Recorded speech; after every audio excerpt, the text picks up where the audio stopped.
नमस्कार।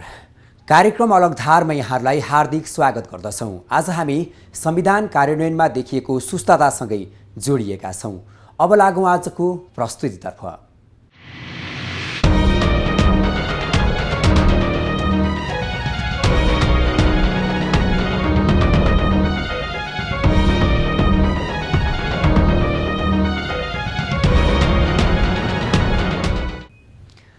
यही असोज 3 गते सरकारले संविधान दिवस मनायो। सरकार निर्माणका बेला प्रधानमन्त्री पुष्पकमल दाहाल प्रचण्डलाई भोट दिएको मधेसवादी दलहरूले यही दिनलाई कालो दिन भनेर विरोध कार्यक्रम गरे। यसले संविधानप्रति असन्तुष्ट आवाजहरू यथावत नै छन् भन्ने दृष्टान्त देखाएको छ। यसरी राजनीति अल्मलिरहेको छ। यही असन्तुष्टिले संविधान कार्यान्वयनमा चित्त बुझ्दो प्रगति देखिएको छैन। प्रमुख राजनीतिक शक्तिहरू बीचको दूरी बढेका कारण संविधान जारी भएको मितिले 1 वर्ष फन्को मार्दासम्म पनि जनतामा आशाको सञ्चार हुन पाएको छैन। 2074 साल माघ महिनाभित्र सम्पन्न गर्नुपर्ने 3 तहको निर्वाचनहरू अनिश्चित बनेका छन्। यो बेला संविधान कार्यान्वयनमा शङ्का उपशङ्का गर्न थालिएको छ। भलै अघि बढिरहेको राजनीतिक कोर्सको विकल्पमा कुनै ठोस परिकल्पना गर्ने आधार समेत देखिसकेको छैन। परिवर्तनका पक्षदेखि बाहेक राजनीतिक नेतृत्वले लगाम फुत्कन नदिई आफूमै राखिरहनुपर्ने चुनौती पनि छ। बाँकी यो रिपोर्टबाट। नयाँ संविधान पछिको 1 वर्ष कार्यान्वयनमा अन्योलता कायम।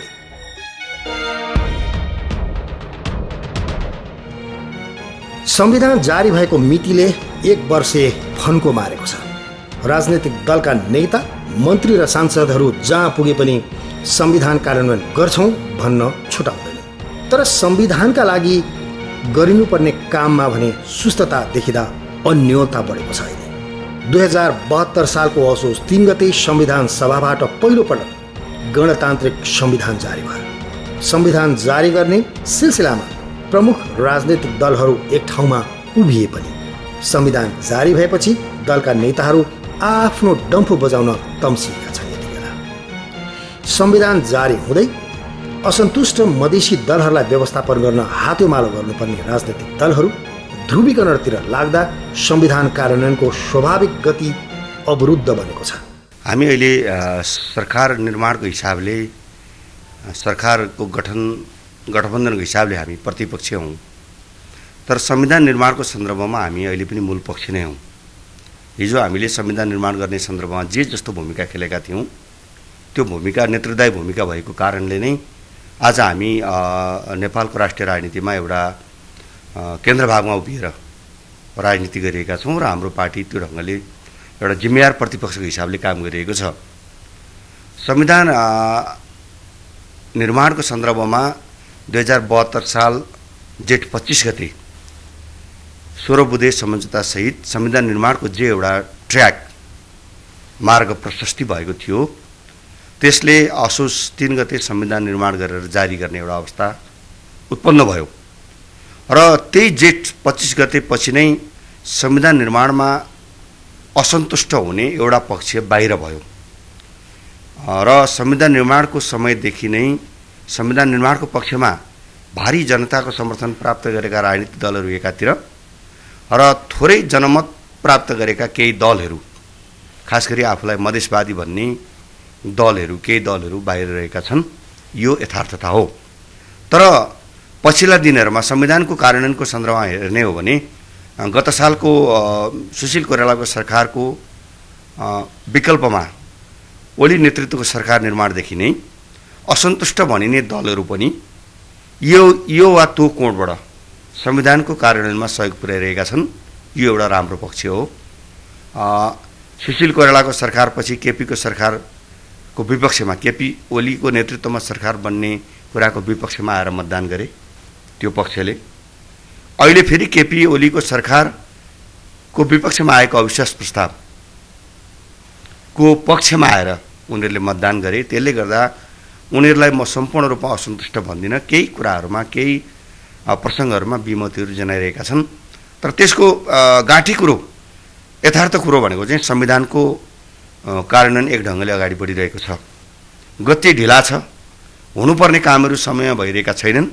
तर संविधान कार्यान्वयनको कुरा अगाडि बढिसकेको छ र नेकपा एमाले यसलाई पूर्णता प्रदान गर्न चाहन्छ। हाम्रो भूमिका त्यही हुन्छ। 7 दशक लामो नेपाली जनताको सङ्घर्ष, बलिदान र जनताको साकार भएको संविधान सभाबाट संविधान निर्माणको अवसरलाई देशैभरि दीपावली गर्ने, हर्ष उल्लास गर्ने वातावरण भने बन्न सकेन। 2 पटकसम्म संविधान सभाको निर्वाचन गरेर ल्याइएको संविधान कार्यान्वयनको चिन्ता यति बेला टड्कारो देखिएको छ। यो एकदम दुःखद पक्ष चाहिँ हेर्नुहोस्, यो संविधान सभा निर्माण हुँदाखेरि 10 वर्ष जनयुद्ध र मधेस आन्दोलन प्रथम र दोस्रो को चाहिँ नै आधारशिलामा संविधान सभाको निर्वाचन नेपालमा सम्भव भएको हो। 2वटा संविधान सभाको निर्वाचन हामीले गऱ्यौँ, 8 वर्ष लगाएर हामीले संविधान निर्माण गऱ्यौँ। तर त्यो संविधान निर्माण गर्दाखेरि सबै पक्ष चाहिँ खराब छ भन्ने म भन्दिनँ। मलाई लाग्छ 95% कुराहरू मिलिसकेको अवस्थामा त्यो संविधान निर्माण गर्ने प्रक्रियामा मधेस केन्द्रित दलहरूको पनि ठुलै भूमिका थियो र त्यस पश्चात संविधान निर्माण भइसकेपछि त्यो आज लागू हुने अवस्थामा छैन। यसलाई खास गरिकन समस्याको विषय यदि के देख्नुहुन्छ भन्दाखेरि मलाई के लाग्छ भने Nepali Congress party, Nepal communist party UML र नेपाल कम्युनिस्ट पार्टी माओवादी जुन 3 ठुला दल छन् नेपालका, उहाँहरूको चाहिँ नि नेतृत्वको चाहिँ नि लेभलमा अलिकति समझदारी नहुनु र त्यसपछि राज्य सत्ता आरोहण गर्ने, मधेस मुद्दा सम्बोधन गर्ने नाउँमा चाहिँ प्रधानमन्त्री फेरिनु र सरकार चाहिँ केन्द्रबिन्दुमा भएर आउनु चाहिँ मलाई ठुलै समस्याको रूपमा मैले लिएको छु। सरकार परिवर्तन, असन्तुष्ट पक्षलाई समेट्न नसक्नु लगायत संविधान कार्यान्वयनका लागि गरिनुपर्ने काममा राजनैतिक समझदारी नबन्नाले मुलुकमा फेरि एकपटक अन्योलता छाएको छ। कतै संविधान कार्यान्वयन नै नहुने हो कि भन्ने आशंका पलाएको छ। देशको अस्तित्व सङ्कटमा पर्ने बेलामा राजनैतिक दलहरू मिलेर अगाडि बढ्न सक्छन् भन्ने यस अघिका उदाहरणहरू पनि छन्। तर संविधान जारी भएको 1 वर्ष पुगिसक्दा पनि देखिएको बेमूल र अन्योलताले भने सकारात्मक सङ्केत गर्दै गर्दैन। भूकम्पले जोडिएको प्रमुख दलहरूको सम्बन्ध संविधान जारी भएपछि सत्ताको खेलले तोडिदियो। अहिले मधेस केन्द्रित दलहरू संवाद छोडेर सडक र नाका हुँदै फेरि संसदसम्म आइपुग्दा पनि उनीहरूलाई मनाउने सूत्र आविष्कार हुन सक्नु छैन। मधेसमा त्यत्रो तपाईँको चाहिँ 7 महिना चाहिँ ठुलै सङ्घर्ष भयो, बन्द, हडताल, ब्लकेड इत्यादि कुराहरू भयो र अहिले पनि चाहिँ हामी सफ्ट स्किलमा हेर्दाखेरि हामी आन्दोलनरत नै छौँ। तर यति सबै भइसक्दाखेरि पनि जुन तदारुकता देखिनुपर्ने हो, संविधान चाहिँ संशोधनको जुन एजेन्डाहरू छ, मागहरू छ, अथवा मधेस मुभमेन्टको जे जति मागहरू छ त्यो मागहरूलाई 1, 2, 3, 4, 5 भनेर केलाएर यो हुन सक्छ, यो हुन सक्दैन, यसले यो कारणले हुन्छ, यो कारणले हुँदैन भन्ने कुरामा 3 ठुला दल चाहिँ एक ठाउँमा नआउनु भनेको धेरै दुःखद विषय हो। र यसले के देखाउँछ भने यदि मधेसको समस्या, जनजातिको समस्याहरूलाई यदि हामी समाधान गर्नेतिर अगाडि बढेनौँ, राष्ट्र चाहिँ त्यतातिर एकताबद्ध भएन भने यसले के देखाउँछ भने हामी त्यत्रो दुःख गरेर 2007 सालदेखिको अनवरत प्रयासले जुन संविधान निर्माण भएको छ त्यो संविधान कार्यान्वयन नै नभइकन सायद त्यो समाप्त होला कि भन्ने डर छ। माओवादी केन्द्रका अध्यक्ष पुष्पकमल दाहाल प्रचण्डलाई प्रधानमन्त्री बनाउन सहयोग गरेका मधेसवादी दलहरूलाई मनाउन सरकारलाई हम्मे परिरहेको छ। विपक्षी दल नेकपा एमालेको मधेसवादी दल विरोधी अडानका कारण सरकार निकास दिनमा अल्मलिएको भान हुन्छ। संविधान कार्यान्वयनमा जटिलता थपिएको छ पनि। संविधानको बारेमा 2-3टा विषयहरू उठिरहेका छन्। नेकपा एमाले यसको कार्यान्वयनको पक्षमा दृढतापूर्वक उभिएको छ र आफ्ना सम्पूर्ण प्रयासहरू यसतर्फै केन्द्रित गरेको छ र हाम्रो अहिलेको चालु केन्द्रीय कमिटीको बैठकको राजनीतिक एउटा डिरेक्सन पनि, दिशा पनि त्यसतर्फ निर्देशित गर्ने गरी पार्टी अध्यक्षले आफ्नो वक्तव्य, राजनीतिक चाहिँ प्रतिवेदन पेश गर्नुभएको छ र लगभग त्यो हामी युनानिमसली नै पास हुन्छ। तर संविधान निर्माणको पक्षमा जसरी जुटेको त्यो नेपाली काङ्ग्रेस, नेकपा माओवादी अथवा अहिलेको माओवादी केन्द्र लगायतका कतिपय दलहरू भन्दा कार्यान्वयन भन्ने तर गन्तव्य चाहिँ अर्को दिशातर्फ गइरहेको एउटा आभास चाहिँ हामीले पाएका छौँ।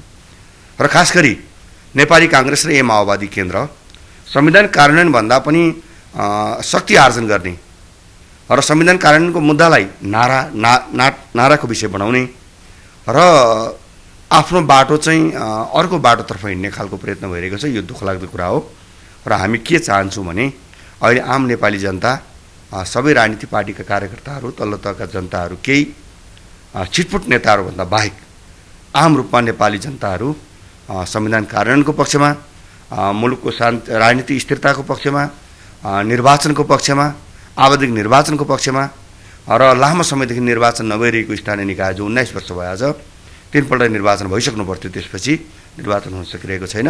त्यसले गर्दाखेरि राज्यको पुनर्संरचनासहित हुने स्थानीय निकायको निर्वाचन, प्रदेशको निर्वाचन, केन्द्रीय निर्वाचन, कानुन, त्यसका लागि चाहिने आवश्यक कानुनको निर्माण, आवश्यक संयन्त्रहरू स्थापना गर्ने कुराहरू, यो कुरातर्फ चाहिँ आम जनताको एउटा ध्यान, माग र आवश्यकता भएको हुनाले मलाई लाग्छ संविधान कार्यान्वयनको विपक्षमा रहने कतिपय राजनीतिक दलका नेताहरू र कतिपय शक्ति केन्द्रहरू पनि यसबाट भाग्न सक्दैनन् र जनताले भाग्न दिँदैन, हामी दिँदैनौँ भन्ने लाग्छ मलाई। संविधानमा 1 वर्षभित्र गर्ने भनेर किटान गरिएका कानुन निर्माण र विभिन्न तहको निर्वाचनको मिति तोक्ने लगायतका कामहरू हुन सकेको छैन।